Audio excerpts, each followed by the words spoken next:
àtọpẹ́ ni mo mú wá fún ẹ o. Ìyìn àtọpẹ́ ni mo mú wá fún ẹ bàbá. Ohun tí mo ní ni mo mú wá fún ẹ o bàbá. Lọ́wọ́lọ́wọ́ yìí sìn ìyàwó mi ṣaláìsí. Bí mo ṣe ń sọ̀rọ̀ ó sì wà ní mọ́ṣúárì. Even bá ṣe ń kọjá lẹ́ẹ̀kan yẹn àti wo apá abẹ báyìí mo tún gbójú ni. Olóyè Elémùrè Ògúnyẹmí. Àbẹ́jì jọ pawápọ̀ face to face ní agbo kan náà báyìí. Bá ṣe ń lè táwọn èèyàn ń jó òjò kan bẹ̀rẹ̀ sí rọ̀ lóyún lọ́dọ̀ tiwa. Òjò rọ̀ tẹ́ pé everybody kúrò ní. Mo dẹ̀ ń wo ọ̀dọ̀ wọn níwájú báyìí. Kò sójò ń bẹ̀. Oòrùn ń ràn lọ́dọ̀ tiwọn. Òjò ń rọ̀ lọ́dọ̀ Michael Adé. Oòrùn ló ń ràn lọ́dọ̀ Elémùrè Ògúnyẹmí. Oróṣọ dúdú, oróṣọ pupa, ó láya dúdú, ó sì tún láya pupa. Ilé bí ogún, káà bí igba, ó fàyìnrín gbàjá, ó sì tún lékè ńkà. Ẹlẹ́kọ̀ọ́ òdere, ṣe bó olóòjere. Ìgbà yẹn bọ́ọ̀sì ẹyọ kan láti ní. Kí accident yẹn ṣẹlẹ̀ tó yẹ pé ọkọ̀ yẹn ó write off pátápátá ni. Débi pé ìkan náà àwọn band member gan nǹkan ó gé inú ẹ̀ báyìí tó yẹ pé gbogbo ìfun ló jáde, ọwọ́ tẹ kó ìfun yẹn tán tí wọnú padà tán á fi aṣọ wé tán gbélé mi nítàn báyìí. Ogun ayé kì í ṣe tàdá ọkọ̀ àti ìbọn rárá. Ogun ayé tó bá ń bá níjà tá ò lè yìnbọn sí. Ìjàkadì tó ń bá níjà tá ò lè fojú rí. Àwọn tí ń ṣe ni tí ń pa ni tá ò lè rò rárá. Àwọn tí ń ṣe ni tí ń pa ni tá ò jọ máa jẹ tá ò jọ máa mu. Bàbá ò dákun dàbọ̀ fọ̀tá hàn wá ò láyé Elédùmarè. Ayé mi dọ́wọ́ rẹ o. Oríṣiríṣi accident yẹn kò wá sí mọ́tò kankan mọ́. Èyí tí ò l'accident á knock. Nígbà tó ṣáà tó máa knock ọ̀dọ̀ mechanic tán wá gbé lọ. Ó ní ọwọ́ ló wà lára mọ́tò yẹn. Ó níbẹ̀ tó ní ká má wọrí. Ó lóun máa mú ọwọ́ yẹn kúrò. Máa yẹn ò di oṣù mẹ́ta tó fi kú. Pẹ̀lú wàhálà téèyàn ti face láti bẹ̀rẹ̀ ọdún. So nígbà tó máa di December 31. Àwọn boys mi tó strike. Mi ò mọ̀ bójú ogun láyé o. Bá má ti múra sílẹ̀. Láti ìgbà èwe ni bá má ti múra sílẹ̀. So bàbá ṣé ogun ni iṣẹ́ orin ni? Iṣẹ́ orin ò kì í ṣogun. Àwọn ayé ló sọ dògùn.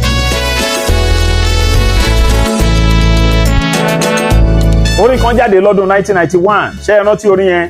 Mi ò mọ̀ bójú ogun láyé o. Bá má ti múra sílẹ̀. Láti ìgbà èwe ni bá máa ti múra sílẹ̀. Bá wá ìbọn àdá àti ọkọ̀, bá rẹ̀tù àtọ́ta, bá rábọn ẹlẹ́nu mẹ́fà láti jàjà òmìnira. N bá lọ sílé àwọn tó bá fẹ́ pè mí níjà. Tí n bá rí ilé ẹni gbógun máa fi bẹ̀ ṣe bùdó ìjà. Bàbá ò dákun dàbọ̀ fọ̀tá hàn wá ò láyé Elédùmarè.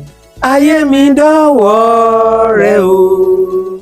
Má jẹ́ kọ́tà yọ mi o. Kí ló fa Michael yẹn kí ló mú yẹn wá? A fi dára sí ni. Ok àjàsà ni kò lè. Kí ló tán mú beat yẹn bẹ́ẹ̀ yẹn? That time I ń try láti ṣe àwọn àtúnṣe pẹ́pẹ̀pẹ́ kó tó wà unique kó bá gbà mú kó má jẹ́ old style of juju music. Ok old style ní ti tẹ́lẹ̀. Ní tàwọn ti tẹ́lẹ̀ gbogbo wọn. Ok 1991 yẹn. Now before ṣíkàyìn tó ṣe ni Shina Peter ṣe tiẹ̀ tìkẹ́tì. 1980 ó dàbí 89 ni Ace jáde. Yes, okay bí ti ẹ̀ràn ti yẹ ẹ̀yìn náà tó dé mo fẹ́ wò pé trend tẹ́yìn lọ yẹn ó yàtọ̀ sí nǹkan kan ẹ̀kan tìkẹ́tì. kìkìnká mi ò mọ̀ bójú ogun láyé o. Ta ló ní kàn ṣe kìkìnká yẹn? Ṣe mọ̀ during rehearsals. Combination of efforts máa ń wà máa mú idea wá pé ṣe jẹ́ ká ṣe báyìí but initially èmi ni pioneer everything èmi ni mo decide láti ṣe àwọn àyípadà pẹ́pẹ̀pẹ́ tí mo listen sí ọ̀pọ̀lọpọ̀ music mo listen sí orin Wale Glorious mo listen sí àwọn Zaire music àwọn Congo music wọ̀nyẹn mo listen sí àwọn European music gbogbo dem mo listen sí Fẹlá mo listen sí Wale Glorious Ike Dairo lóríṣiríṣi bẹ́ẹ̀ so ni mo. Ẹ wá wọlé pẹ̀lú kìkìnká ṣé first record yín nìyẹn ni? Rárá o album 11 number 11 ni. Ẹni pé. number 11 nìyẹn. bẹ́ẹ̀ ni 1978 mo ṣe first album. Ẹni pé. 1978 ni first album mi. Báwo lẹ ṣe bẹ̀rẹ̀ orin náà irú style orin wo ni ká sọ pé nǹkan? Juju Juju náà ni Sunny like Sunny style. station yín náà fẹ́ jó ẹ máa jó gan-an. By the grace of God. torí mo rí ìmúra yín náà pẹ̀lú bàtà pé àtàárọ̀ mo ti ń wo ìgbé bàbá yìí ọmọ ìlú wo ni yín sà. Ìkẹrẹ Èkìtì. Ìkẹrẹ Èkìtì in náà Èkìtì state. báwo lè ṣe pàdé music gangan. Láti kékeré náà music ti wà lẹ́jẹ̀ mi gbogbo ìgbà tí mo wà ní primary school mo wà pẹ̀lú school band ní church náà mo wà pẹ̀lú choir. 1969 mo darapọ̀ pẹ̀lú ẹgbẹ́ òṣèré kan ní ìlú mi ń bẹ ní Ìkẹrẹ Èkìtì tí àtúnjìjọ jẹ́ ọmọ àdúgbò ọmọ agboolé. So wọ́n jẹ́ Josi Ayọ̀rìndé and his Morning Star Band. Juju làwọn náà ń kọ. So 7 years mo fi wà lọ́dọ̀ wọn ọdún 7 gbàgbọ́.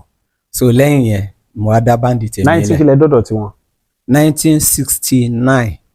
69. Bẹ́ẹ̀ ni sà. nílùú wo. nílùú Ìkẹrẹ Èkìtì. kílẹ̀ orúkọ band bàbá yẹn. Josi Ayọ̀rìndé and his Morning Star Band. Wow. kílẹ̀ ń ṣe lẹ́yìn bàbá náà. Ńgbà tí mo kọ́kọ́ join ìlú ni mo kọ́kọ́ ń lù kóńgà. ìgbà tẹ́ wà lẹ́yìn bàbá yẹn ní 1960 kílẹ̀. 69. 69 àwọn olórin míì ṣé jùjú ni bàbá yẹn náà kọ. Juju náà kọ. na àwọn oníjùjú wo ló wà ní Ìkẹrẹ Èkìtì ńgbà yẹn àti environment ẹ títí dé Ìbàdàn Èkó tẹ̀ ń gbọ́. Ní Ìkẹrẹ Èkìtì ńgbà yẹn àwọn kan wà a máa ń pè wọ́n ní Papi Loco ọ̀gá yẹn ń jẹ́ Loco báńdì kan nìyẹn. Then àwọn báńdì Josi Ọlá yẹn wà ń bẹ̀. Then ní Adó Èkìtì Sami Odò Adó yẹn wà ní Adó Èkìtì. Then ní Àkúrẹ́ Wálé Glorious wà ní Àkúrẹ́. Dr. Lájọmbò náà wà ní Àkúrẹ́. Then títí lọ sí dé àwọn Iléṣà Ifẹ̀ àwọn Tẹ́lẹ̀ Ọlá Ìbàdàn bí àwọn Sáyébí Orí Owó Ìdòwú Anímàṣàhùn Ọkùtóyè Ajagun Captain Jídé Òjó Báyọ̀ Owóọlá àwọn ES Ọdẹ́yẹmí Uncle Àbáyọ̀mí Domingo bẹ́ẹ̀ lọ. Then ní Èkó lẹ́yìn àwọn King Sunny Adé à ń ṣe fẹ́ Ebenezer Obey Admiral Adélé Abíọ́dún wà ń bẹ̀. àwọn Shina Peters tí ó tí bẹ̀rẹ̀ ń gbà yẹn àwọn General Prince Adékúnlé tó jẹ́ ọ̀gá wọn àwọn tí wọ́n wà nígbà yẹn nìyẹn. Then Olúrẹ̀mí Sàkádélé Jáyésími MF Ọláyínká Tony Adex Expensive Olúbí bẹ́ẹ̀ wọ́n pọ̀ bẹ́ẹ̀ ní. ọdún méje lẹ lò lẹ́yìn wọn tẹ́tí ń lo kóńgà. lẹ́yìn ọdún bíi 2 sí 3 tí mo dé ọ̀dọ̀ wọn mo bẹ̀rẹ̀ sí play guitar. ṣé ẹ kọ́ yẹn náà ni. mo kọ́ náà ni. ok ìgbà tí a bẹ̀rẹ̀ music tí ní 19 kílẹ̀ lẹ bẹ̀rẹ̀ sá. mo bẹ̀rẹ̀ tèmi gangan 1976. 76. bẹ́ẹ̀ni. we are talking about 48 years ago. yeah. 1976. 76. níbo lẹ ti bẹ̀rẹ̀. Ìbàdàn. 1976. bẹ́ẹ̀ni. ládùúgbò wo. àdúgbò yẹn wọ́n ń pe àdúgbò yẹn ní Kúdẹ̀tì along Yejide Road ní Kúdẹ̀tì. ibẹ̀ ni mo ti kọ́kọ́ bẹ̀rẹ̀ because olórin kan wà ń bẹ̀ ńgbà yẹn wọ́n ń pè ní Josi Garuba but later wọ́n change orúkọ wọn sí Monday Joe. so àwọn ni mo kọ́kọ́ darapọ̀ mọ́ so fún bí oṣù bíi mélòó kan ó tó wá di pé mo wá bẹ̀rẹ̀ tèmi finally. ibẹ̀ yẹn mo ṣáà ti bẹ̀rẹ̀ díẹ̀ ó tó wá di pé mo kó kúrò ní àdúgbò yẹn wá sí area Oríta Challenge nìbàdàn. ìgbà tí wàá bẹ̀rẹ̀ performance ti nìbàdàn yẹn báwo ni iṣẹ́ orin ṣe rí nígbà yẹn sá. iṣẹ́ orin nígbà yẹn gẹ́gẹ́ bí ìlú ṣe rí nígbà yẹn ìlú rọrùn ó sì dáa ju àkókò tá a wà yìí torí lákọ̀ọ́kọ́ èèyàn free dáadáa ńgbà yẹn kò sígbà téèyàn ò lè rìn yálà ọ̀sán tàbí alẹ́ tàbí even lóru gan pàápàá even that time mi ò tiẹ̀ kì í like travelling lọ́sàn-án mo máa ń like kí n travel lóru tí n bá fẹ́ lọ lú mi láti Ìbàdàn báyìí mo ṣẹ̀ṣẹ̀ lè gbéra lálẹ́. ṣé náà wà lórí gbogbo ọ̀nà gbà yẹn ni. kì í ṣe pé náà wà bí ò tiẹ̀ sí náà bẹ̀ tí ọkàn balẹ̀ ìgboro kò sí ẹ̀rù. okay na ọdún wo lẹ release first record yín. 1978. kí lẹ pe title yẹn. Ìyìn Àtọpẹ́. track kan wà tó jẹ́ pé mo fi sọ̀rọ̀ nípa àwọn awuyewuye tó ń lọ láàrin olórin lákòókò yẹn. kú iwájú ẹ̀yin àgbà nínú eléré ẹ bá wa dúpẹ́ ẹ bá wa fògo f'Olúwa àkọjá ewé wa rèé o Èdùmàrè bá wa fètò sí akọ́lé wa sórí àpáta níbi tí jì ayé kò lè dé ilé ìyanrìn abáyanrìn lọ ilé ta fi tọmọ èrè ní owó àfìbà fẹlẹdùmarè ọba aláṣẹ ìbà gbogbo àgbà tí ń bẹ níwájú wa ẹ kú iwájú. So àwa sún síwájú mo wá kọ báwo ló ti rí àní báwo ló ti ṣe èyí ti rí tórin fi dorin ọ̀tẹ̀ o ọ̀rọ̀ àgbà méjì kò yẹ kó dọ̀tẹ̀ fún gbogbo wa ẹ jẹ́ ká gbàgbé ọ̀rọ̀ ẹ̀yìn ẹ jẹ́ ká fara wa mọ́ra. So mo sọ̀rọ̀ títí débi pé ọ̀pọ̀lọpọ̀ ló wà tí kì í ṣe léré tó já wọn ló ń díjà sílẹ̀ láàrin olórin dem mo wá kọ ìfẹ́ là kó já òfin ó dára ó ju ohun gbogbo lọ ìfẹ́ ò sí nílé gbogbo ilé kanjú ko ìfẹ́ wọ̀ dẹ̀dẹ̀ ẹ̀rín pẹ̀ẹ̀kẹ́ gbogbo ẹyin funfun bí ike aláìsí ìfẹ́ tó ní sọ orílẹ̀-èdè dọ̀lẹ aṣọ gbogbo àdúgbò dọ̀tá ara wọn. ní 1978. So ìjà tí ń wà láàrin àwọn olórin ìgbà yẹn náà ni. ṣé gbogbo gbà yẹn ni àfàìbáwọn jà wọn ń bínú àwa ò gbèrò ìjà kí ló ń bẹ nígbó tí ń dín màhúrú àbátọ̀hún náà tó ẹtì àwọn ọmọdé ẹ má ṣètẹ́kùtẹ́ o àwọn ṣùtẹ́ oúnjẹ. So ti wà tipẹ́. ó ti wà Délé Abíọ́dún náà kọ tiẹ̀ gélé ti gbé pàdé yẹn ẹgbẹ́ àgọ́kọ́ ìyẹn náà ní ọmọ ẹran da ọmọ ọdẹdẹ things like that so ló ń tún ṣẹlẹ̀. tẹ̀yìn náà bá fi ọkàn bá orin tí mo kọ lọ yẹn ẹ rí i pé mi ìta sẹ́dẹ̀ kankan mo tún mò ń sọ ẹ̀yin ṣáà ń preach peace ni mo preach láàrin olórin. bẹ́ẹ̀ ni sà títí di òní olónìí kò sí orin kankan rí tí mo fi now nínú the first record ní tẹ̀sán kí lẹ pé title ẹ̀. ìyìn àtọpẹ́ ìyìn àtọpẹ́ ni mo mú wá fún ẹ o ìyìn àtọpẹ́ ni mo mú wá fún ẹ bàbá ohun tí mo ní ni mo mú wá fún ẹ o bàbá. second record ńkọ́. second record ọba tó dá olówó that was 1980. third record ọba tó dá olówó ló dá tálíkà ọba tó dá tálíkà ló dá olówó tálíkà má ronú mọ́ ọlọ́run òfin dọ́gba kò sẹ́ni tó lúwa ò ṣe fún ṣe ló yàtọ̀ síra wọn. 1980 ṣé tálákà wà 1980 náà ni. kò sígbà tí tálákà wà ó wà nú bíbélì gan pé tálákà ò ní tán lórílẹ̀‐èdè náà ọlọ́run ní ṣe wá ní tálákà. So third one ẹ̀yin àgbà ẹ̀yin ọ̀dọ́ ìyẹn ló kọ́kọ́ wá popular. ẹ̀yin àgbà ẹ̀yin ọ̀dọ́ ẹ bá wa túnlẹ̀ yìí ṣe ẹ̀yin àgbà ẹ̀bẹ̀ là ń bẹ̀ ẹ̀yin àgbà ẹ bá wa túnlẹ̀ yìí ṣe o ohun méjì pàtàkì ló sọnù ní Nàìjíríà ìfẹ́ pẹ̀lú òtítọ́ ti sọnù lórílẹ̀‐èdè wa òtítọ́ ti dánjà òkúta owó lọ́wọ́ là ń rèké obìnrin sọ̀wànà lòun ò mórí ọkọ wáyé ohun tákì ẹ̀yẹ́ fi ń ṣọkọ rẹ̀ kò wí fẹ́ nìkankan ẹ̀yin àgbà ẹ̀yin ọ̀dọ́ ẹ bá wa túnlẹ̀ yìí ṣe ẹ̀yin àgbà. So that was 1981. ìyẹn náà tún blow gan. ìyẹn gan náà kọ́kọ́ fi mọ̀ mí. méjì ti ṣáájú yẹn kò popular. the third one ẹ̀yin àgbà yẹn lẹ́yìn ẹ̀ wá ń kọ́ sà. lẹ́yìn ẹ̀ aṣọ ọba Rómọláràn 1982 ní táìtù yẹn mo kọ múra síṣẹ́ náà nínú ẹ̀ mo ìgbà yẹn ni ọba Rómọláràn jẹ́ ọba so àbí wọn. Then that's 1982 1983 a ṣe àríyá so track kan wà níbẹ̀ ni mo sọ pé ẹjọ́ ta ni ẹ̀bí ta ni ẹ̀yin àgbààgbà ẹ bá wa dá sí ọ̀rọ̀ ilẹ̀ yìí ó tojú sún ni dẹ́mọkọ tó bá láyà tó bá ń gbọ́ tiẹ̀ tó ń ṣe ohun tó yẹ lásìkò tọ́jú ẹ̀ báńkà ẹ nìyẹn. So 1984 a gbé àṣejù ní táìtù orin tá a gbé jáde bẹ́ẹ̀ mo ti kọ báyé bá ń fẹ́ nígbà tó bá lówó lọ́wọ́ báyé bá ń fẹ́ nígbà tó bá lẹ́ṣin lẹ́ẹ̀kan máyọ̀ láyọjú máyọ̀ jù so mo kọ then track kan wà níbẹ̀ tí mo ti kọ ẹlẹ́kọ̀ọ́ dèrè ṣe bó o lóò jèrè ẹlẹ́kọ̀ọ́ dèrè ṣe bó o lóò jèrè oróṣọ dúdú oróṣọ pupa oláya dúdú o sì tún láya pupa ilé bí ogún káàbí igba o fàìrín gbàjá o sì tún lékè ńkà ẹlẹ́kọ̀ọ́ dèrè tẹ́gbẹ́. So 1985 a ṣe Dancing Love.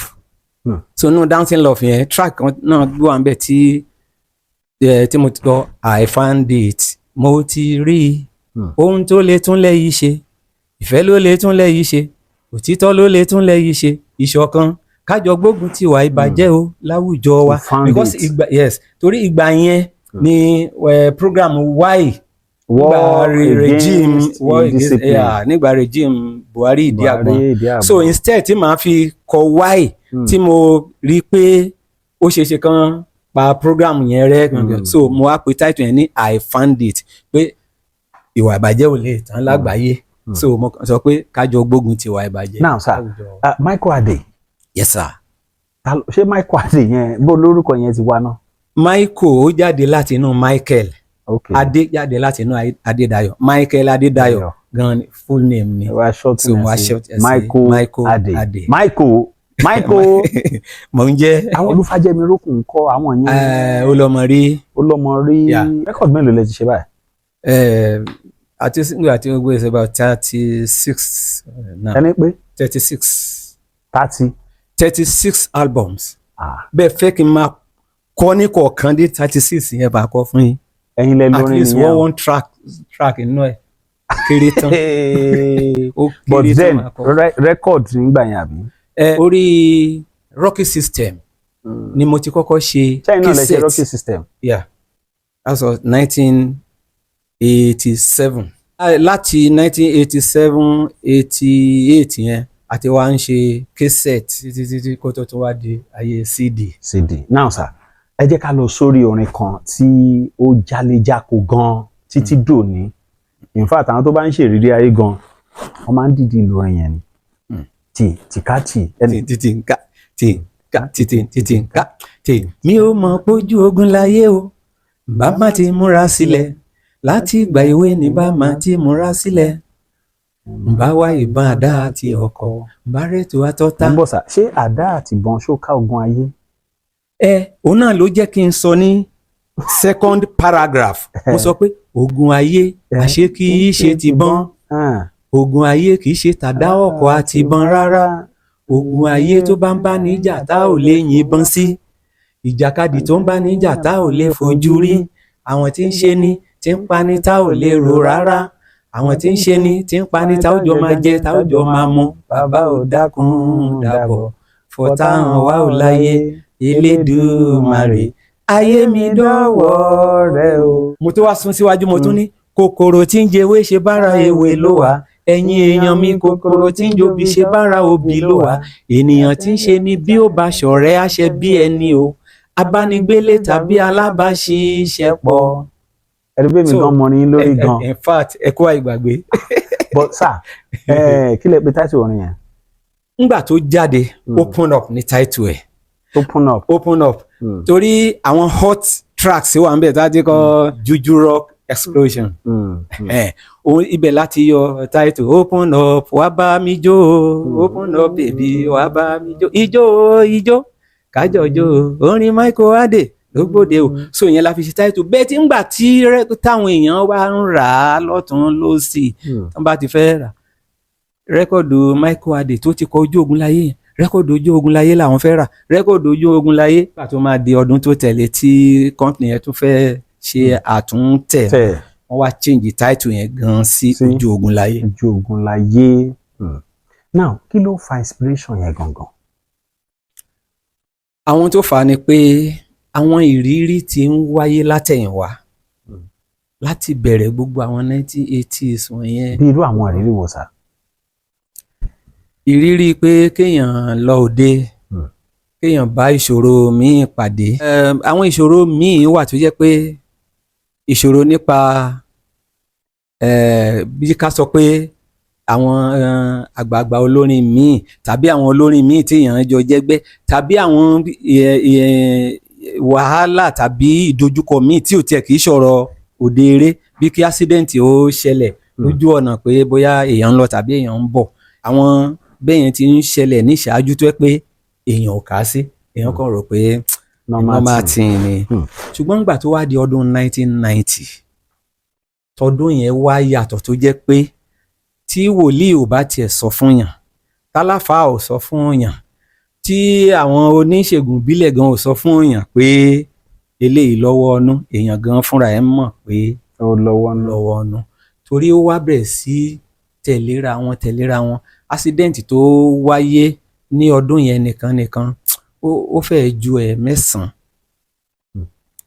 kò dẹ̀ ń ṣe pé gbogbo ẹ̀ ló jẹ́ pé directly mi torí mo láwọn àbúrò tó ń gbé lọ́dọ̀ mi dáadáa ń gbà yẹn dẹ̀ ń lára àwọn band members náà ń gbé ní lọ́dọ̀ mi so bí mọ́tò mi ti kọ́kọ́ l'accident so lórí ìgbà yẹn mò ń lo 504 a dẹ̀ ní lọ́rì tá a fi ń kó irinṣẹ́ àní bus tó ń kó àwọn boys ní oṣù March ọdún yẹn ni accident ti ọdún yẹn ti kọ́kọ́ bẹ̀rẹ̀ ìkan ti ṣẹlẹ̀ ní 1980 tó jẹ́ pé ó tó pọ̀ gan tó jẹ́ pé bọ́ọ̀sì tí à ń lò ń gbà yẹn bọ́ọ̀sì ẹyọ kan la ti ní tí accident yẹn ṣẹlẹ̀ tó jẹ́ pé ọkọ̀ yẹn ó write off pátápátá ni débi pé ìkan náà àwọn band member gan nǹkan ó gé inú ẹ̀ báyìí tó jẹ́ pé gbogbo ìfun ló jáde tó jẹ́ pé àwọn tán ṣá gbogbo ọkọ̀ tó ń park ní ìgbà náà wá fi ọwọ́ tẹ kó ìfun yẹn tán tì í wọnú padà tán wá fi aṣọ wé tán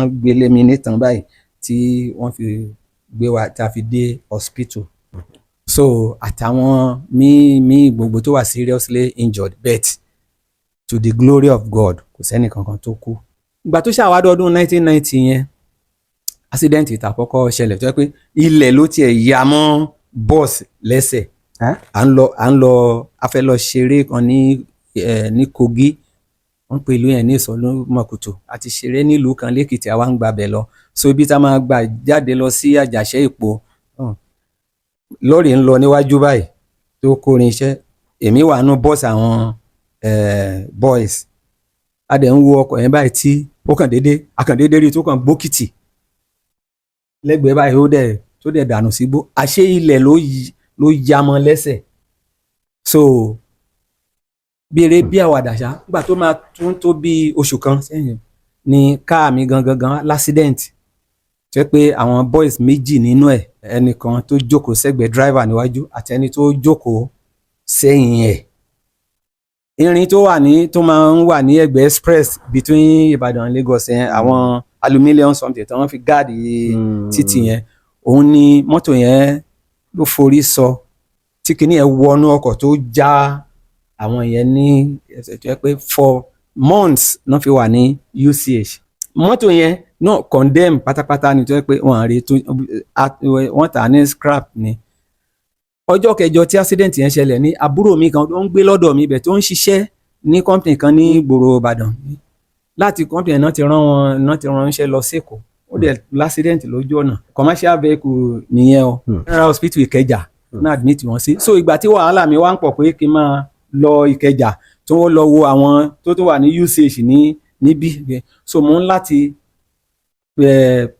gba ìyọ̀ǹda láti gbé e wá láti general hospital Ìkẹjà mo wá gbé pẹ̀lú àwọn tó wà ní UCH ní Ìbàdàn bí at the same time ọmọ mi méjì ọkùnrin àwọn náà sick tán admit wọn sí hospital nígboro níbí then ọmọ wa tó kéré jù ń gbà yẹn omi tí wọ́n gbé kaná tán fẹ́ rọ sí flask tán fẹ́ lọ gbé fi bóyá ṣe tíì kankan fáwọn tó wà lọ́spítù ẹni yẹn gbé omi yẹn kaná báyìí ó gbé lẹ̀ ó sáré fẹ́ lọ gbé flask ọmọ ti fà débẹ̀ ó kàn fa omi yẹn báyìí bó ṣe gbogbo ara bó ni wọ́n tó rọ̀ṣì yẹn náà lọ sí hospital so for weeks èèyàn mélòó lè wá ní hospital for weeks about 6 bẹ́ẹ̀ ni sà ojú ogun láyé lóòótọ́. mo ń láti máa para hospital káàkiri ẹmọ different nígbà tó yá UCH tún strike àwọn doctors and nurses wọ́n tún strike a tún láti kó àwọn èèyàn wá sí private hospital nígboro so at the same time then wife mi dẹ̀ wà nínú oyún so ìgbà tó wá ń tó time tó máa bímọ tí èèyàn ti ń expect pé àti ẹ̀ ti ń ra nǹkan ọmọ àti ń ṣe so meanwhile wọ́n ti discharge àwọn ọmọ tibí tán wà ní hospital so not knowing pé oyún yẹn ó ti kú sínú so hospital bí tí mo kó àwọn èèyàn mẹ́ta sí yẹn ibẹ̀ la tún lọ admit òun sí so ó kàn dé stage tí alájẹ tó yẹ pé kò tiẹ̀ lè sọ̀rọ̀ ó kàn máa lanu lẹ̀ báyìí àwọn lára àwọn tó wá kí wa wọ́n á máa sọ pé àṣà gbóòórùn ni pé èémí tó ń jáde lẹ́nu woman yẹn pé ó ń rùn wọ́n á tó lọ bá doctor á ní no problem kò sí wàhálà wọ́n ṣe àwọn fa drip sí i lára ṣá so àwọn kan wá kí mi èmi sì wówó lọ I went to Lagos that day so lára àwọn tó wá tán rí condition ẹ̀ báyìí náà bá ní àwọn máa gbé kúrò níbí lé ní pé èmi lélẹ̀ wọ́n ní àwọn nọ́ọ̀sì yẹn yarí pé so ká má ṣe àfọ̀rọ̀gùn ṣá wọ́n release ẹ̀ fún ẹ because ìyàwó ẹni yẹn sọ pé sister òun ni despite pé kò ń ṣe sister ẹ̀bẹ̀ láti lè jẹ́ kó aláwọ̀ ẹ̀sà ọlọ́run fi àwọn ẹni yẹn ṣe áńgẹ́lì wa ni hospital bí tán gbé lọ báyìí wọ́n ní doctor yẹn sọ pé tó bá yẹ pé ó kọjá 4 hours wọ́n tó dé pé ó máa give up. Immediately tán gbé dé báyìí tó tẹ̀sẹ̀ báyìí tíátà lọ náà gbé wọ straight wọ́n dẹ̀ ṣe operation straight. In fact bí ìgbà tí téèyàn bá rí ibi tán ṣẹ̀ṣẹ̀ pa màlúù tán ṣẹ̀ bọ́n ṣe kó èèyàn jáde nínú ẹ̀. So Ọlọ́run ṣáà kó wa yọ nínú gbogbo wàhálà yẹn. So the time tí mò ń sọ ìtàn ṣe operation yẹn was I think end of November or first week in December lọ́dún yẹn pẹ̀lú wàhálà téèyàn ti face láti bẹ̀rẹ̀ ọdún. So ńgbà tó máa di December 31 a tó wá lọ play ní Àkúrẹ́ mọ́jú January 1 mọ́jú January 1991 àwọn boys mi tún strike band members wọ́n tún daṣẹ́lẹ̀ lẹ́yìn tá a ti set tán tá a ṣe èmi lọ sí church ṣẹmọ̀ crossover night ni so the nearby church ń bẹ̀ pé kí n lọ ṣe happy new year so mo dẹ̀ ti àti jìjọ set mo dẹ̀ fún instruction pé tó bá pọ̀ pé wọ́n ti ń kàn wá lójú pé ká bẹ̀rẹ̀ eré tí èrò ti pọ̀ because àwọn Michael Adé fans club of Ondo State náà organize show yẹn tán pè wá so wọ́n wá aláwọ̀ káwọn èèyàn fowó wọlé tí mo máa dé ní a 12:15 báyìí after that ṣe happy new year ní church bá ní àwọn boys ti dáṣẹ́lẹ̀ Laola bitter tea ẹkùn akíkanjú tí ń wọ̀yá ìjà pẹ̀lú àwọn àìsàn bíi kíndìnrín èyí tó ní stone nínú kidney stone yóò mẹ́ẹ̀tì rẹ̀ tẹ́ẹ̀sì yámọ́ ìgbẹ́ dànù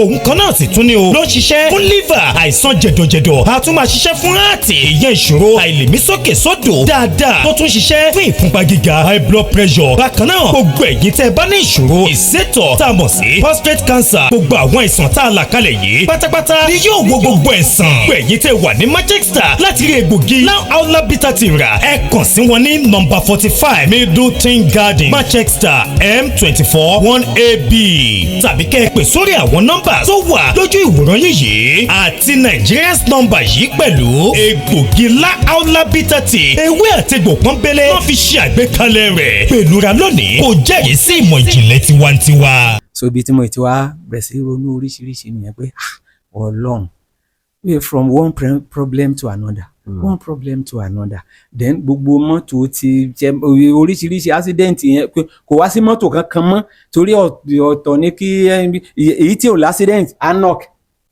bá a ṣe lọ́rì tán báyìí tá a bá ń lọ bí play báyìí wọ́n máa tún knock lójú ọ̀nà ni even mo rántí ìkan àti ṣe engine lọ́rì yẹn wọ́n lẹ́ǹjìn yẹn lábẹ́ ok àtúnṣe so ngbà tó ṣáà tó máa knock ó ti wá ń di bí ẹ̀mẹ́ta so brother mi kan ó wá ní a máa change mechanic yẹn ni pé òun trust mechanic yẹn ọ̀dọ̀ mechanic tí wọ́n wá gbé lọ bí bẹ́ẹ̀ni yẹn ṣe wò ó báyìí ó wá ní ó ní kì í ṣe pé mechanic yẹn ò mọṣẹ́ ó ní ọwọ́ ló wà lára mọ́tò yẹn ó ní bẹ̀tẹ̀ ó ní ká má wọrí ó lóun máa mú ọwọ́ yẹn kúrò òun á dẹ̀ ṣe mọ́tò yẹn òun á fún wa ní guarantee 6 months pé tó bá wúkọ́ ká gbé wá báwọn ẹ̀sà máa yẹn ò di oṣù mẹ́ta tó fi kú bẹ́ẹ̀ ni lọ tó ṣe mọ́tò yẹn ó ṣe mọ́tò yẹn mọ́tò ó ṣiṣẹ́ ẹ̀ á wo lẹ́sẹ̀ àìmí náà ò mọ̀ bá a ṣe bí ni náà nìyẹn òun náà ló bí pé mi ò mọ̀ pójú ogun láyé o ẹ bá ti múra sílẹ̀ bá ti múra sílẹ̀ bẹ́ẹ̀ tá a bá tiẹ̀ bá la múra náà kébi tí ṣèbógun téèyàn bá mọ̀ ní téèyàn bá mọ ibi tó ti wá tàbí téèyàn mẹ́ni tó ṣe ni ogun tí ò ṣe é fojú. lẹ́yìn tí mo ṣe rẹ́kọ̀dù yẹn wọ́n rí rẹ́kọ̀dù kan tí mo fẹ́ ṣe tó yẹ pé gbogbo bẹ́ẹ̀ ṣe kọjú kámẹ́rà sí mi yìí náà ṣe kọjú kámẹ́rà kò sí gbogbo fọ́tò tán ìyà láyé tó gbé fíìmù jáde. ẹ jẹ́ àyè lè wo ẹ jẹ́ kí fíìmù lè. kò sí lẹ́kọ̀ọ́ ni a lọ tó photo studio bíi 4 ibi 4 ẹni yẹn tó wá jẹ́ àgbàlagbà òun ló wá pè mí òun náà ti try bí ẹ̀mẹ́ta wọ́n á yà wọ́n á ní ok ẹ wá gba fọ́tò ilé ìgbà tó bá wọ́n á ní wọ́n ti rí fíìmù débi tí so tó yẹ pé à bínú kúrò ń bí à tún bínú mọṣẹ́ yín ń ṣe ni nígbà tó yà mo ti ń sọ fún manager mo ní kì í ṣe pé àwọn yìí ò mọṣẹ́ ń ṣe o mo ní ó dàbí pé àwọn pípù yìí iná ló ń gòkè odò yìí o àwọn ní ọ̀gá ẹ̀ tún dé ní àwòké o so ìgbà tí bàbá àgbàlagbà tó wàá sọ fún wa pé ó wá pè ọ́ ó ní fọ́tò yìí ó ní kì í ṣọ̀dọ̀ yín láti máa kọ́kọ́ yà á ní bẹ́ẹ̀ ni sà pé a ti lọ bí ibi mẹ́ta ó lóun ti rí bẹ́ẹ̀ náà ó ní mo fẹ́ lo fọ́tò yìí fún nǹkan kan tó wà important ni mo ní bẹ́ẹ̀ ni ó ní kí ni nǹkan mo wá ní oníṣẹ́ wo mò ń ṣe mo wá ní olórin ni mí pé ó nítorí nǹkan tó ń rí ni pé picture yìí ó ní mo fẹ́ fi síbi tó yẹ pé gbogbo ojú tí gbogbo àgbáyé á ti máa wò ó tí wọ́n ti máa rí tán máa mo ní bẹ́ẹ̀ ni sà oníṣe Christian ni mí àbí Muslim mo ní Christian ni mí ó ní èyí tí mo bá ń ṣe ó ní kí n padà lọ sọ́dọ̀ pásítọ̀ mi wòlíì mi ní tó bá dẹ̀ já láǹfààní mi ni mo mọ̀ kí n lọ ọbẹ̀ kán gbàdúrà fún mi dáadáa ó ní kí n má lọ ọ̀dọ̀ onífọ́tò kankan mọ́ ó ní tóun ò fi rí ìyá yìí ó lóun mọ ibi tá a ti lè yà á lẹ́kọ̀ọ́ yìí láti wá sí Ìbàdàn straight lọ́jọ́ yẹn so to the glory of God àgbàdúrà fún bíi 3 days pẹ̀lú fasting and prayer so àṣàṣe gbogbo yẹn mo padà lọ ya fọ́tò mo yà báyìí dúpẹ́ lọ́wọ́ lọ even album yẹn ti torí. ẹ̀dọ́ ṣé fọ́tò yẹn fẹ́ lò fún album ni mo fẹ́ lò album o. Victory ní title album ti torí nǹkan tó ṣẹlẹ̀ yẹn ni mo fi wá pé title album yẹn ní Victory torí fọ́tò yín ò jáde. bẹ́ẹ̀ ni 1996 ni. lára track tí mo wá kọ́ bẹ́ẹ̀ mo ti kọ́ Olúwa alágbára mi èmi kì yóò bẹ̀rù ọ̀tá ó wà níwájú mi mo wẹ̀yìn ó wà níbẹ̀. so ibẹ̀ náà mo ti kọ káyé má má ṣe wá bí ìṣe tí wọ́n ṣe ṣẹja jẹ́jẹ́ lẹja wá látòde ọ̀run wá sáyé ó délé ayé tán ó wọnú omi ẹ̀yin ọmọ ènìyàn ẹ ò tún dẹ̀yìn lẹ́yìn ẹja. wọ́n tún mú láti inú omi wọ́n tún sọ sínú omi gbóná àwọn múlà tó jẹja. ẹ tiẹ̀ mọ rẹ́kọ̀dù yẹn. bàbá ẹ kú iṣẹ́ ọpọlọ. Michael Adédayọ̀ Àlàbá ọmọ Ṣìládé. Michael Adé tìka àwọn ènìyàn tó bá ń bá ní jẹ tó bá ń bá ní mu àtẹni tó bá mọ àṣírí ẹni o ṣáwọn ló máa tètè mú ni o. àwọn tó súnmọ́ yàn gan. àwọn tó súnmọ́ ni. ìrírí yín pọ̀ bàbá rẹ́kọ̀dù wo ni èyí tí ẹ sì wá ṣe káàdì. tó ṣe last àbí. bẹ́ẹ̀ ni. èyí tó ṣe last nsìn ni èyí tí mo ṣe fún 50 years on stage anniversary mi. so mo pe title ẹ ní celebration ìyẹn 50 years anniversary. mo rí pé ẹ máa ń gbé gìtá bí sàn nínú. kí n tó dá báǹdì tèmi lẹ̀ mo fẹ́ lè sọ pé ẹ̀ẹ̀kan oṣù ni mo rí wọn rí tó bẹ̀rẹ̀ báǹdì bẹ́ẹ̀ mo like music wọn láti kékeré wá. station yìí fẹ́ jọra náà. ẹ̀yin náà máa ń ṣe ẹsẹ̀ step irú tìtìká yẹn báwo lè ṣe gbé. èèyàn gbẹ́sẹ̀ náà bí. pẹ̀lú àwọn búùtù báyìí náà.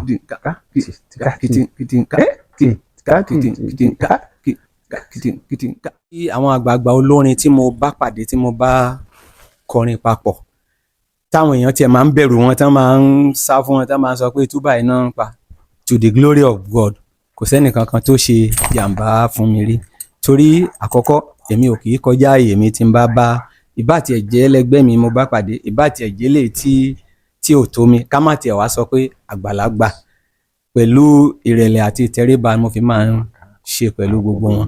ìgbà àkọ́kọ́ tí mo kọ́kọ́ máa lo irinṣẹ́ tèmi gangan tí mo lọ play ní Ìdọ̀gọ̀ èmi pẹ̀lú bàbá Yusuf Ọlátúnjí la play ń bẹ̀ ní ọjọ́ yẹn. so lẹ́yìn ìgbà yẹn mo ti play Ìjẹ̀bú-Gbórí pẹ̀lú bàbá Haruna Ṣọlá ní party kan náà débi even it got to a stage where pé wọ́n stop wọ́n wá ní káwọn èèyàn lọ máa jó lọ́dọ̀ wa. Haruna Ṣọlá bẹ́ẹ̀ ni sà. Àbángà ní àgbà. bẹ́ẹ̀ ni bàbá odò láyé Àrẹ̀mú dáadáa kó àdá mo èmi pẹ̀lú wọn ti play rí bí ẹ̀mẹ́ta nígbà ayé wọn kódà it got to a stage where pé tí wọ́n bá wá sí Ìbàdàn nígbà yẹn wọn lè ṣe kí wọ́n má dé ọ́fíìsì mi tí wọ́n máa wá kí mi ní ọ́fíìsì mi wà lókè Àdó ńgbà yẹn. so àwọn míì bẹ́ẹ̀ but ẹnìkan ṣoṣo ni mo lè sọ pé lè fura sí ìdojúkọ láàrin báǹdì mi pẹ̀lú wọn tó bí 2 sí 3. òun náà ti di olóògbé ńsìn ẹni olóyè Elémùrè Ògúnyẹmí ti ní Èkìtì lọ́hùn. Elémùrè Ògún So ẹran tí o ní bàbá yẹn kan. ṣèbí òun ló kọ kí la ó ti ṣe yìí sí o Èkìtì kété, òun ló kọ sẹ́ra mọ́ ojú máa rọ́ bẹ́ẹ̀ mọ́rọ̀ rà mí ṣe Elémùrè o So kí ló ṣẹlẹ̀ láàrin yín? Kò sí nǹkan tó ṣẹlẹ̀ láàrin wa, Ọ̀dẹ́jìjọ pa wá pọ̀. Ẹni tó pè wá, ẹni yẹn jẹ́ commissioner fún Èkìtì state government then. So party yẹn was the first party tí Governor Níyì Adébáyọ̀ máa wá after inauguration wọn ní 1999 because party yẹn was June 12 1999 ṣe hàn pé May 29 ní ẹsùn so máa yẹn ní ìgbà tó ń lọ fún gómìnà ní IV ó ló béèrè pé olórin wo ló ń bọ̀ wá so olóhùn á sọ pé Michael Adé pẹ̀lú Elémùrè ó ló sọ pé why tó fi máa pe Elémùrè àti Michael Adé pé ṣé Elémùrè máa jẹ́ kí Michael Adé play ó lóun wá sọ pé wọn dìra wọn lọ́wọ́ náà pé àwọn fámìlì náà ní Elémùrè máa play fún pé agbo tí wọn ni Michael Adé ti máa play ló sọ pé wẹ́ so ọgbẹ́lẹ̀ ńgbà tí Adé máa débẹ̀ a máa so pẹ̀lú mo ti lọ kí wọ́n àti jọ kíra because a máa ń ṣe dáadáa síra wa ta tún máa sọ̀rọ̀ gan so bá ṣe wá àti kọ́kọ́ play so second performance ni àwọn celebrant fẹ́ jó so bí high table ṣe ń bọ̀ I mean the governor and the high table people wọ́n ṣe déwájú wa báyìí irinṣẹ́ kan lánàá ni tí ẹ̀rọ tún kọ́ níwájú wa báyìí in my presence governor ẹni doctor because doctor ni ẹni ọmọ olóòkú yẹn tó jẹ́ commissioner ní ọ̀dà ó ní doctor ṣé mi sọ fún yín pé ṣé Lémùrè máa jẹ́ kí Michael Adé ó play so àwọn àbúrò máa yẹn bọ́n ṣe wá kóra wọn nìyẹn tó ń fẹ́ lọ bá ṣìfìrì Lémùrè mo kàn sáré lọ cross wọn lójú ọ̀nà múlábà kí ló dé wọ́n ní òun ní àmọ́ ta ló sọ fún yín bẹ́ẹ̀ because mi fẹ́ kí wàhálà kankan ó ṣẹlẹ̀ mi ìdẹ̀fẹ́ kan forúkọ mi sí anything so mo wá ṣàbẹ̀ wọn mo dá wọn padà wọ́n ní ṣé mo ní máa play meanwhile before we left Ìbàdàn gbà tá à ń lòdù irinṣẹ́ ẹ̀mí kankan sọ fún mi pé mixer tá a fi ń ṣe rehearsal so mo sọ fún engineer mo ní kan lòdù ẹ̀ mo ní irinṣẹ́ so engineer ń sọ pé ọ̀gá pé ṣebí àkígbé lọ bí play pé kí la fẹ́ lọ gbé ṣe mo á ní ṣebí èmi mo ní kó o gbé kò ṣáà ń ṣe orí ló fẹ́ fi rù ú èmi ò mọ̀ pé nǹkan tọ́lọ́hún torí ẹ̀ sọ fún mi nìyẹn pé ká gbé mixer yẹn so òun la wá padà manage Ìkọ̀lé Èkìtì gangan ní ìlú chief wọn nìyẹn ti ṣẹlẹ̀ wọ́n tún àtúnjọ wà face to face ní agbo kan náà báyìí ni so orí field primary school kan ni ẹni tó dẹ̀ lè jẹ́ tó jẹ́ ṣé àwọn pé mo fi Governor Níyì Adébáyọ̀ ṣe ẹlẹ́rìí eléyìí ẹni tó jẹ́ ẹlẹ́rìí eléyìí general manager Fresh FM ní Ondo State wọ́n sì Ṣẹ́gun Babs ó jẹ́ band. Ṣílé Aláyọ̀ kọ́ nìyẹn Ṣẹ́gun Babs Ilé Aláyọ̀ yes he was my band member then so òun dẹ̀jọ́ mọ̀ ló yẹn bá ṣe ń play táwọn èèyàn òjò kan bẹ̀rẹ̀ sí rọ̀ lọ́dọ̀ tiwa lórí stage tiwa lájú agbo tiwa lòjò ń rọ̀ tó rọ̀ tẹ́ pé everybody kúrò ní ojú agbo Lémùrè ńkọ́ òjò kankan ò rọ̀ ní mo dẹ̀ ń wo ọ̀dọ̀ wọn níwájú báyìí kò sójò ń bẹ̀ oòrùn ń ràn lọ́dọ̀ tiwọn òjò ń rọ̀ lọ́dọ̀ tí òjò ń rọ̀ lọ́dọ̀ tiwọn òjò ń rọ̀ lọ́dọ̀ Michael Adé bẹ́ẹ̀ ni sà kí ló ń ṣẹlẹ̀ lọ́dọ̀ Elémùrè oòrùn ló ń ràn lọ́dọ̀ Elémùrè Ògúnyẹmí lórí stage wọn lójú agbo wọn òjò ń rọ̀ lójú agbo tiwa. ẹ wá ń wò ó pé fíìmù ni. ń wò ó pé kí ló ń ṣẹlẹ̀ so gbogbo àwọn èèyàn ti lọ jókòó ìgbà tán tiẹ̀ lọ àti ẹ̀sìn kọ́kọ́ sì ń dá nìkan lùlù ń bẹ̀ bẹ́ẹ̀ tí tó dẹ̀ sú mi bá pàlò mo kàn sọ̀kalẹ̀ wọ́n ní kí mánéjà tẹ̀lé mi bá lọ sórí stage wọn bá dó sẹ́gbẹ̀ẹ́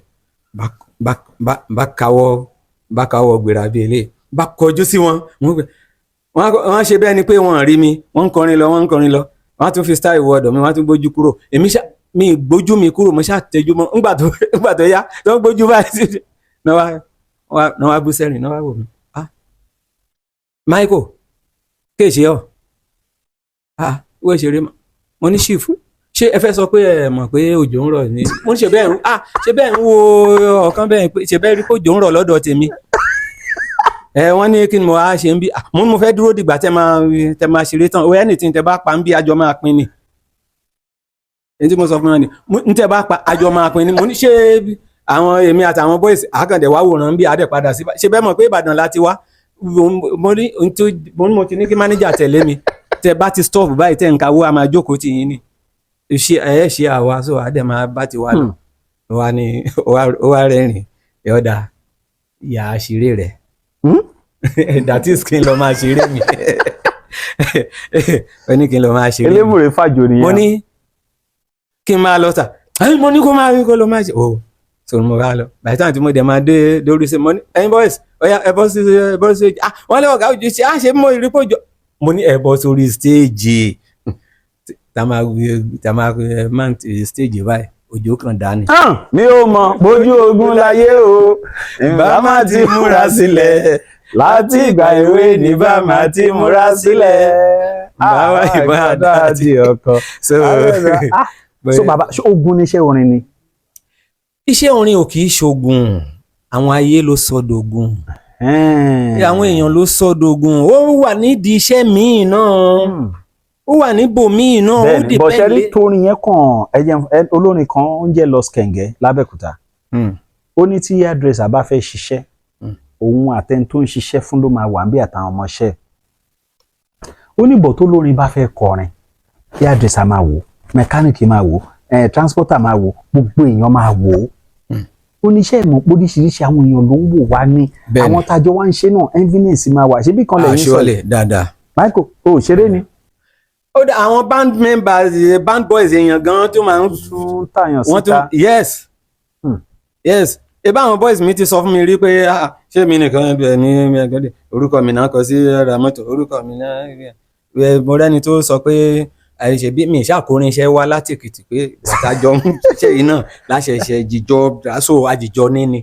sùn kò jẹ́ kórí ẹ pé o ìgbà tí mo mọ ẹ̀kọ́ ni mo ra kámẹ́rà o ok mo dẹ̀ ní mo ti ń rà kó tó dé o. mi ti ẹ̀ fèsì lọ́jọ́ yẹn mo jẹ́ kó tó 2 months àjọ ń ṣe lọ mi ṣe bẹ́ẹ̀ ni pé mo gbọ́ lọ́jọ́ yẹn akàwà ń ṣàwàdà níjọ́ kan ju tá a ti ń jẹ ọmọ kan ní àmú ní ẹgbọ́n náà tí ẹnìkan bá ń kọ́lé lọ tó ṣe foundation tán rí pé bóyá ṣọ́ọ̀bù ní bóyá tán rí pé táwọn èèyàn dé tẹ́ bá mo fẹ́ gbà mo ní kí n máa ṣe díẹ̀ ẹ wò owó rèé ẹ fi parí ẹ bá parí ẹ mo ní ṣe tẹ́nìyàn bá kówó lẹ̀ tán wá fi parí ẹ̀ tán ṣe gbogbo so tán bá wá kọ́lé yẹn tán wá sọ pé àwọn jìjọ nílé ni mo kàn pálówe fún wọn mo ní ṣe wọn ni ẹni tó sọ pé àwọn jìjọ ní báńdì òun ló kọ́kọ́ dẹ́ dáhùn òun tí wájú òun ní láńlọ́ọ̀dù òun ló wà sọ pé sórí ẹ nìyẹn ti dàrú ni pé nbọ náà ti ń ṣerú ẹ mo ní ṣe lóòótọ́ wàá sọ pé orí ẹrú ẹni yẹn ti dàrú ó ní bẹ́ẹ̀ ni mo ní bọ̀rọ̀ báǹdì yìí ṣeré nìyẹn ó ní lọ́nà wo mo ní ṣe bí ìwọ ló sọ ní 2 months ago pé àjọ ní báǹdì ni pé. ẹ̀ǹtẹ̀ mú wa báǹdì tẹ́ ti ń ṣe kó tó dé. ó ṣe dákẹ́ nìyẹn. lẹ́kọ̀ọ́ òdèrè tí mo sọ lẹ́ẹ̀kan yẹn àwọn kan ti lò elérò jẹ́ àlọ́ èrò àwọn kan ti lò ojú ogun láyé àwọn kan àwọn ọ̀tẹ̀ ìyapa so ó pọ̀ lóríṣiríṣi táwọn èèyàn ń lò.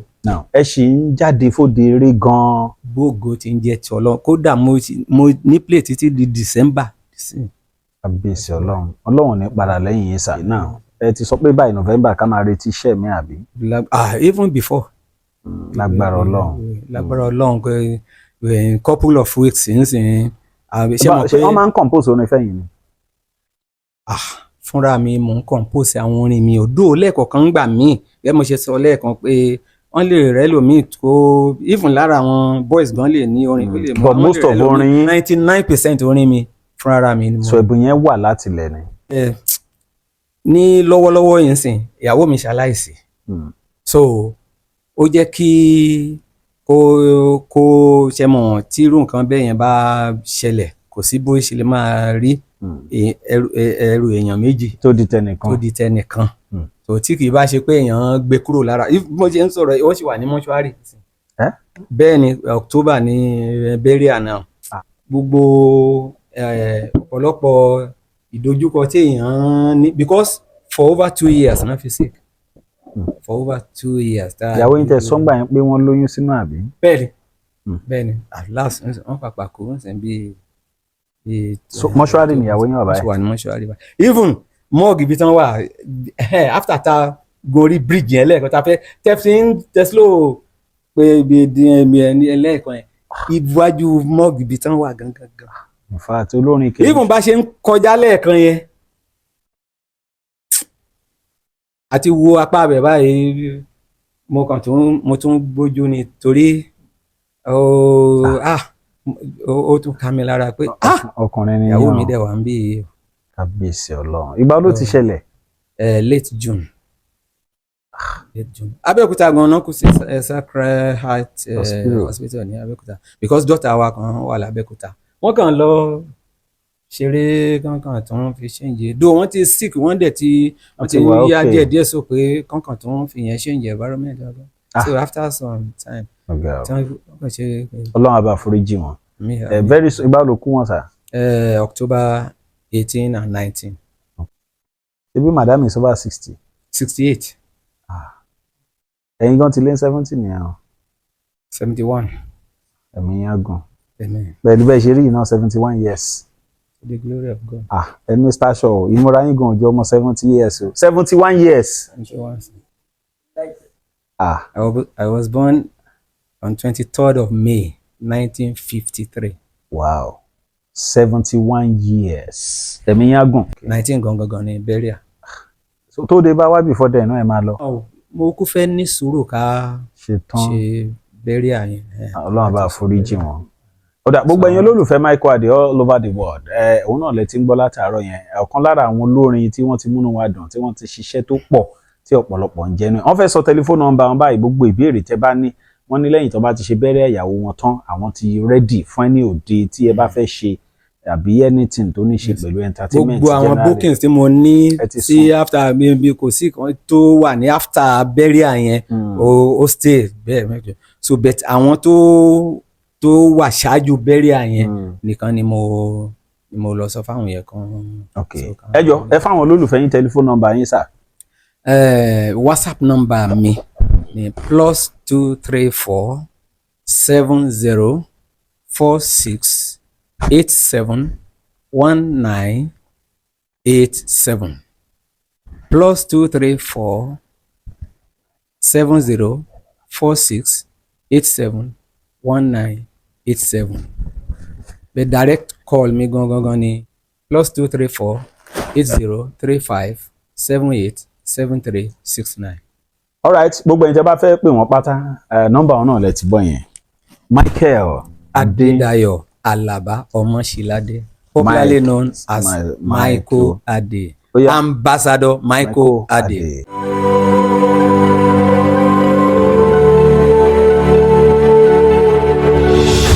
ìròyìn ayọ̀ rèé fún gbogbo ẹni tó wà ní London àtàgbègbè ẹ̀. Arahim Afro-Caribbean Cash and Carry, import and export of African foods, also help to pay school fee in UK for Nigeria with money transfer to UK and back to Nigeria. Arahim Afro-Caribbean Cash and Carry wà ní Rayham Excess RM 139YS Up Minister Road, South Rayham, London. Gbogbo èyí tẹ́ wà ní London pátá ó yá ẹnì ṣọlọ́dọ̀ Arahim Afro-Caribbean Cash and Carry. Ibẹ̀ gangan ìfọ̀kànbalẹ̀ wà.